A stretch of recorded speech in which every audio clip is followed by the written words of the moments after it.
આનો અહીંયા આપણે દાદાના સાનિધ્યમાં આવ્યા છે, શું કામ આવ્યા છે, આનો કંઈક હેતુ હોય, આના હેતુની ખબર ન હોય તો ધક્કો છે, સમજી લેજો.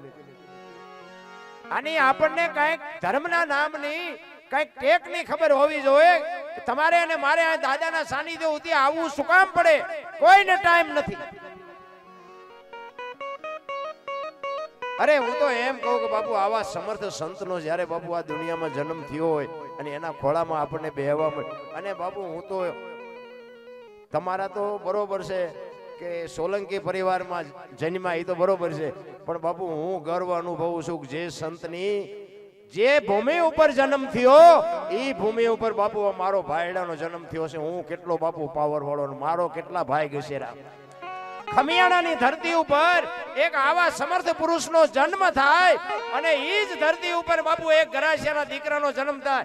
કરશનભાઈ અને મારે તો બાપુ ઘણા વર્ષનો નાતો, પણ બાપુ જો અમને બેને મુલાકાત કરાવી હોય તો દાદાએ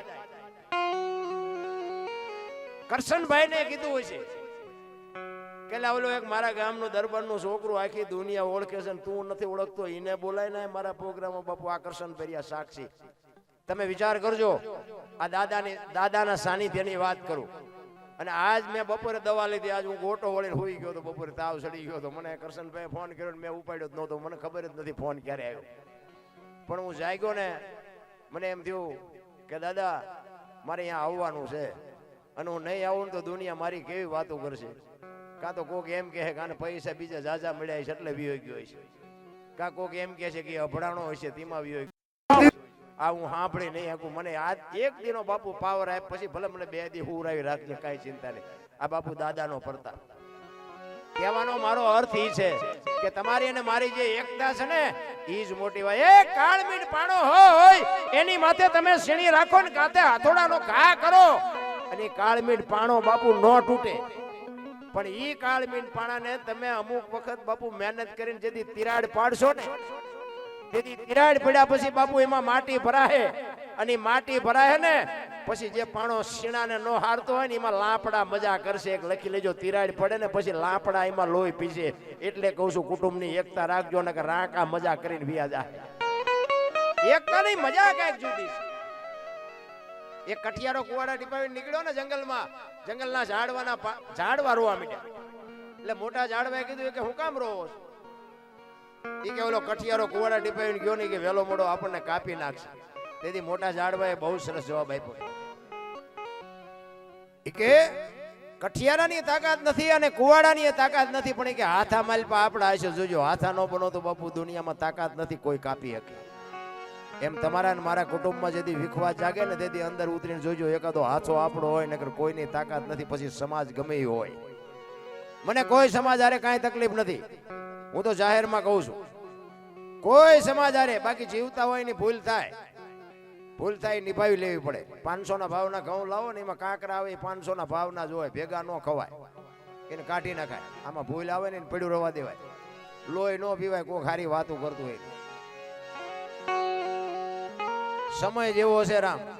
આમાં આટલા બધા બેઠા હોય, બધા ભજન હાટું ગીત હાટું ન બેઠા હોય. અમુક તો એ રાહ જોઈ રહ્યા, ભૂલ ક્યાં આવે છે, અહીંયા ઝાલવી છે, એ હાટું આવ્યા હોય. અમને કઈ ફેર નથી પડતો બાપુ. એવા સંતોની, આવા દાદા જેવા બાપુ સંતોની જે કૃપા છે એના ખોળામાં તમે બધા હેઠા બેઠા છો, બધા મારા કરતા સુખી હશો. અમે ઉપર બેઠા છીએ, ક્યાં મેં તમને પૈસા આપ્યા છે? આ એકદમ સમજાય એવી વાત નથી રામ. એવા એ હાલા દાદાના પરચાની મને 2-3 વાતો કરી અને પછી આપણે બીજા કલાકારને સાંભળી. એ ખેતર છે ને આ બાપુ, આપણા દાદાનું જે મંદિર બનાવ્યું એ અમારે મુલાકાત થઈ હતી 4-5 દિવસ પહેલા જ. અમે મંદિરે બેઠા હતા. કરશનભાઈ એમનો કુટુંબ પરિવાર હતા ઘણા બધા. એટલે એ ભાઈને બોલાવ્યા હતા ને એને એમના વડીલને, તમારા વડીલને બધા ભેગા થઈને કીધું કે એક થોડીક જમીન આપો ને, તો કે અમારે દાદાનું મંદિર બનાવવું છે. તેથી બાપુ એક લીમલીના છે, નાડોદા રજપૂત છે બાપુ, મરદનો ફાડ્યો હોય કે આમાંથી જેટલી જોઈ એટલી લઈ લ્યો બાપુ. એવડું મોટું ખેતરમાં એને કીધું જેટલી જોઈ. બાપુ આ તાકાત છે આપણી, જેટલી જોઈ એટલી લઈ લ્યો બાપુ. તમે વિચાર કરો, અત્યારે કોક આપણી પાસે 1000 રૂપિયા ઉછીના લઈ ગયો હોય તો બૂસ મારી દે, બોલો નથી દેતા પાછું. હવે જમીન ને એમ કેવું જેટલી જોઈ એટલી લઈ લ્યો બાપુ. તમારા દાદાનું મંદિર, અને એ એમ કહેતા હતા, મને રૂબરૂ મળેલા અહીંયા દાદાના સાનિધ્યમાં, ઈ કે એમનો પરિવાર ને એમનો સમાજ કે અહીંયા દીવો કરતો હોય ન કરતો હોય, પગે લાગતો હોય ન લાગતો હોય, હું મારા ખેતરમાં પેલા દાદાને પગે લાગ્યા પછી મારા ખેતરમાં જઉં છું. આ કયું ભજન છે, કયું સાનિધ્ય છે, કયો દાદો છે? અરે એની ક્યાં વાત કરો. મારા ગામમાં જેનો જન્મ હોય અને ખમિયાણામાં અને આપણા જ આપણને નડ્યા છે. તમે ઇતિહાસ ખોલવાની સૂટ. મીરાને કોણ નડ્યું? રાણો. નરસિંહ મહેતાને કોણ નડ્યું? એની નાત. પ્રહલાદને કોણ નડ્યું? એનો બાપો. પાંડવોને કોણ નડ્યા? કૌરવ. એટલે આ બાપાને ગામના જ નડ્યા, એટલે ગામ મૂકવું પડ્યું. અને આપણા નડે ને પછી સમજી લેવાનું કે આપણો ઇતિહાસ થવાનો હોય તો જ આપણને આપણા નડે, ને આખી દુનિયા ઓળખે ને આપણા ન ઓળખે. ઈ બાપુ ગામ છોડવું પડે. અને અમારા ગામની સાપી એવી હતી, આ અમુક જૂના બેઠા એને ખબર છે. હજી તો એમ જ બહાર જઈને અમને પૂછે કયું ગામ? એમ કે ખમિયાણા, એટલે કે ઓલું સોરનું. બોલો અમારું નામ હજી એમાં લખાય ને કે એમ કોઈની હળીએ નથી હલાવી. અને હાય પાડવી પડે છે કે હા ઈ સોરનું રહ્યું, ઈ જ અમારું છે. ઈ કંટાળો લેવરાવીને બાપુ હાલા દાદા ને ત્યાંથી ગામ મૂકવું. એટલે કોઈ એમ નતું કીધું કે નીકળી જાવ એમ, પણ એ ટૂંકમાં જેને જે જોઈ ન મળે એટલે માણસને મજા ન આવે. કહેવાનો મારો અર્થ ઈ છે. ત્યાંથી શેખપર આવે, શેખપર થી પાછું મન ન ઠરે લીંબલી જાય, અને લીંબલી થી બાપુ માં ભગવતી ચામુંડાની વાહે રોજ અહીંયા બાપુ આંટો મારે, રોજ દર્શન કરે. તમે વિચાર કરો આ જ રસ્તો. હવે આજ તો બાપુ ગાડીઓ છે, તેથી મને એમ છે કે દાદાને પગમાં જોડું સારું જો હોય તો હોય, મારો નાથ તો હોય. બાપુ એની સુરતા તૂટી નથી. એ કેટલો ચોખ્ખો ને કેટલો પવિત્ર બાપુ એ મહાપુરુષ હશે. એટલે કહું છું કે તમે દુનિયાના છેડે રહેતા હોય, ધંધો ગમે એ કરતા હોય, પણ બાપુ સુરતા એ રાખજો. બાપુ કોઈ દી ખીલી ખટકો નહીં થાય, એ આપણી ગેરંટી. મહાપુરુષોનું બાપુ ઈશ્વર કોઈને મળ્યો છે નહીં. કોઈ વાતું કરતું હોય ખોટી વાત. ઈશ્વર કોઈને મળ્યો નથી. મને તો એમ થાય કે તમારા મને બધા ભગવાન દેખાઈ લો, તમને મારા ન દેખાતો એ તમારો પ્રશ્ન છે. આ હું બોલું છું ના ભગવાન સાંભળે છે, લ્યો તમને ન પૂછતું એમાં હું શું કરું? ઈશ્વર બાબુ નિરંજન નિરાકાર વિશ્વ વ્યાપક છે, તલ મૂકે એટલી જગ્યા નથી, એક લખી લેજો. પણ ઈ જ બાપુ એમ કે હું પેલા મારા ખેતરમાં, ઈ ખેતરમાં બાપુ તેથી એની ચોકી નહોતી, એની ખેતરમાં બાપુ અહીંયા ચોર આવે અને ચોરને ટોવા માટે એના કોઈક વડીલ રાતે હુવા આવ્યા છે. હવે એ પોતે ડરપોક માણા, રાતનો ટાઈમ, ખેતર ટોયા વગર છૂટકો નહીં, ચોરીની બહાટી બોલે. હવે એ મંદિરમાં એક બાજુ હોઈ ગયા ને આ અહીંયા કણે મંદિરમાં આવી હાલા દાદા પાસે આવી અને અરજ કરે કે એવું કે ખેતર દેખાડ મારા બાપ, કે અમારી પાથરી ગાહડીયું બંધાય. અને બહાર નીકળીને જોયું બાપુ ખેતરમાં આખું ખેતર ધોળું ફટ, કે આયા જ ગાહડીયું બાંધે એવું છે. અને જો ઈશ્વર તો બાપુ છે ને ચોર ચોરી કરવા નીકળે ને અને ઈશ્વરને ભજન કરી નીકળે ને તો ઘર ધણીને હુવરાવી રાખે ને ચોરને ચોરી કરાવે છે. બાપુ ઈ તો ઈશ્વર છે, બધો દયાળુ છે, એને બધી ખબર છે. અને ઈ બાપુ એમાં કપા વીણવા માંડ્યા અને બે પાંચ બાપુ ડૂચા લીધા ને બાપુ બે ત્રણ જે કઈ હતા બધાની આંખો થઈ ગઈ બંધ. બાપુ અંધારું થઈ ગયું. ઓલો ઓલાન કે હું નથી ભાળતો, ઓલો ઓલાન કે હું નથી ભાળતો. ઈ કે આ શું થયું? અને ઈ જ વખતે બાપુ આ દાદાની અરજ કરે કે એ મારા બાપ, જો તું આમાંથી અમને બચાય તો હવે આ જિંદગીમાં કોઈ દી આની પર પગલું ન ભરી. અને એ બાપુ દાદા એમાંથી છોડાવ્યા. અને આ ખેતરમાં બાપુ ચોકી વગરની બાપુ આ દાદો 24 કલાક ચોકી કરતો હોય. બાપુ ઈ દાદો. અરે એમના હગાના કઈક ભેંસ ને પાટી ખોવાઈ ગઈ. અત્યારના છોકરા એકદમ કે હા પાડે નહીં.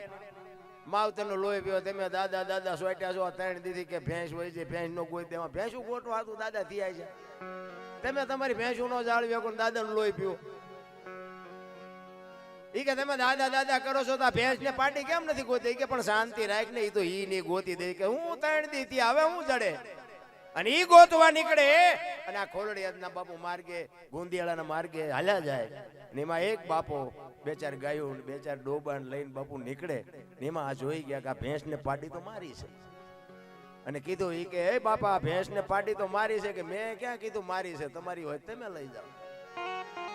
ઈ ભેંસ ને પાટી લઈને આવતારે ને આમ પાછી વાળીને જોઈ હાંકી અને પાછી વાહે નજર કરે ને બાપુ કાંઈ નહોતું. આ ઈ દાદો બાપુ ઈશ્વર તમને એમ નામ ન મળે. રામ ભરોસાની વસ્તુ છે. સવારે મેં કીધું ભજનના ભરોસે રેજે અંતે ઈનર હોપ છે અમર બીજે કા હાથ લાગ્યું એને કાળ કેમ લોપ છે. એક પંચાલના ગામડામાં એક બાબુ કરીને બાબુ માતાજીનો ભૂવો મેલડીનો એક ઘરે ફળિયામાં એક ધડીમલો છે. એક મજૂરી કરી પોતાનું પેટ ભરે અને બપોરે આવી અને હાથ પગ ધોઈ અને માનો દીવો કરે, ગુગળનો ધૂપ કરે, માની ભક્તિ કરે. એમાં એક રાજાશાહીનો સમય અને એ વખતે કઈક રાજની ચોરી થઈ અને અદાવતિયા કોઈ નામ આપે અને એમાં ભુવાનું નામ આવે ને ભુવો કગરે કે બાપુ હું આમાં કઈ જાણતો નથી, મને આ કઈ ખબર નથી, પણ બાપુ પુરાવા વગર તો કોણ માને? આજ નથી માનતા તેથી કોણ માનતું હોય? ઈ જેલમાં પૂરે અને જેલમાં બાપુ માં ભગવતી મેલડીને યાદ કરે કે હું સાચો હોય તો તું મને છોડાવજે, બાકી હવે જો હું અન્ન ને જળ લઉં તો કે હું તને માયનો પૂજો બાપુ ધૂળ કહેવાય. હું સાચો હોય અને જગત જો મને આમ જેલમાં પૂરે તો કાલ તને તારી કોણ ભક્તિ કરશે? હું તો આ માવડીઓ આ ભુવાજી બેઠા એને સલામ કરું છું. માં ભગવતીની જે કૃપા છે ને આ બેઠી છે ને એ બધી માં આપણી કુળદેવીઓ છે. આ કુળદેવીઓ ઓલી કુળદેવીઓનો રાજી રાખશો ને તો જ આ કુળદેવી આપણો વંશ વધવા દેશે. લખી રાખજો, ઓલી કુળદેવીઓથી જ વંશ વધે, પણ આ કુળદેવીની કૃપાની જરૂર છે. અને ઓલી કુળદેવીને તમે દુખી કરશો ને તો આ માં તમારું બાપુ બે પાંદડે નહીં થવા દે.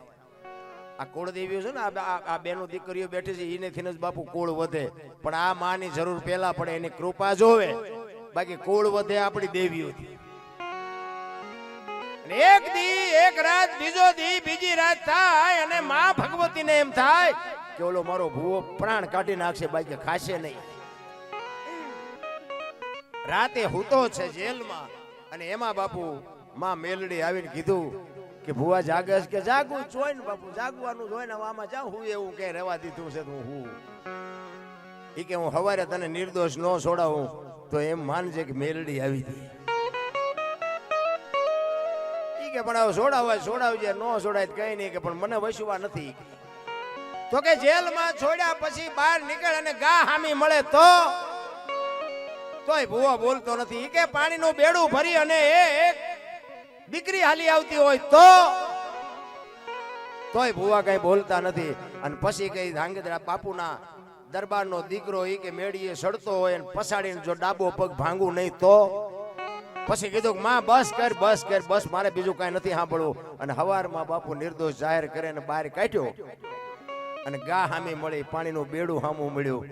અને દીકરાને બાપુ ઈ દરબાર ભુવા પાસે લઈ જઈને કીધું કે આનો પાટો બાંધી દે, આ અમારી ભૂલ થઈ ગઈ, માતાજીનો દોષ થયો છે એટલે જ આ પગ ભાંગ્યો છે. ઈ કે પણ હું કઈ જાણતો નથી, પગનો પાટો હું કેમ બાંધું? ઈ કે પાણી વાળો પાટો કરીને બાંધી દે. પાણી વાળા પાટે બાપુ મટાડે ને ઈ મેલડી. અને આજે ઈ ગામમાં હજી બાપુ ભુવાની પરંપરા તો હાલી જ આવે છે, પણ આજે ઈ ગામના ને કોઈને હાથ પગ ભાંગે ને બાપુ આજે ઈ ભુવો બાપુ પાણી વાળો પાટો કરીને બાંધે ને આજે દવાખાને જવું નથી પડતું બાપુ. આ માં ભગવતી મેલડી.